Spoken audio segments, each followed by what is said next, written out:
Hi everybody, Wendy from Cinnamon Sweet Shop. Today I'm going to show you how I make a keto-friendly pancake, and all of these ingredients are listed in the description box below.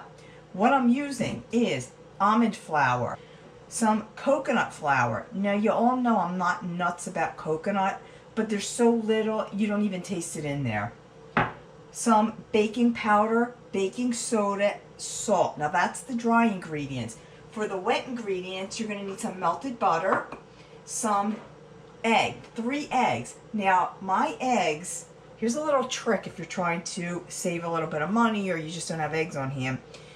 I only had 1 egg left, and if you're watching this video right now in this day and age, you'll know that eggs are $4 a dozen on average.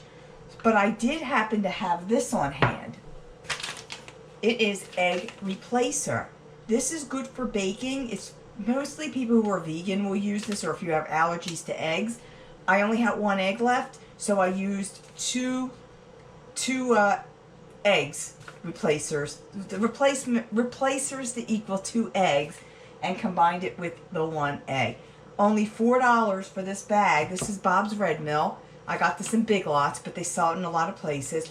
$4, and you get 34 eggs out of this. Much cheaper than buying regular eggs. Now this is only for baking. You can't scramble these eggs. You can't make meringues out of them. But it's a good alternative if you just don't have eggs on hand. Very long shelf life as well. Also using some buttermilk. This is a reduced fat buttermilk. And I am going to be using some vanilla extract. Pure vanilla extract. So let's combine all of the dry ingredients together. This is my vintage whisk. I got this Michael's or Joann's. I don't remember where, but I love it. I think it's so much better than a regular whisk, and that it's a lot easier to clean. So after I combine this, just give us a nice whisk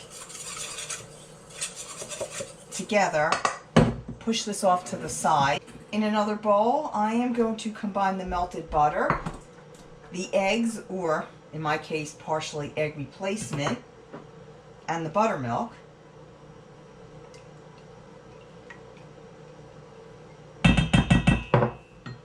And again, whisk this together.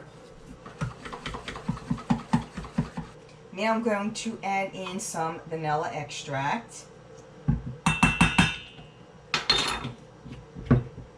And then whisk that in. Now I'm going to combine the wet to the dry. And give that a nice big whisk together as well. Let your batter sit for 10 minutes. It will thicken a little bit. From sitting, as I said, it's going to thicken a bit, and you can just add a little bit of water into it if you want it thinner. I do kind of like it a little on the thick side. Now you want to either grease a griddle, or in my case a frying pan. I don't own a griddle. And I am going to preheat this to about medium hot. I happen to have one of these pancake pourers. I don't know what you call it.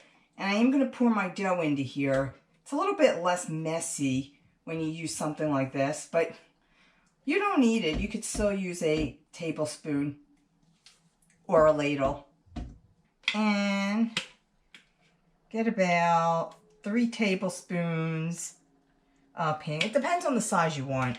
I'm going to do about 3 tablespoons. This is so thick it's not even coming out of here that fast, but it's still manageable. About that size.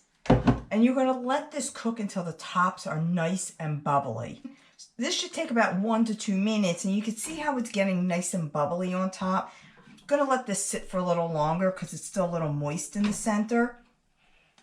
Check the bottom, make sure that's nice and brown, which it is.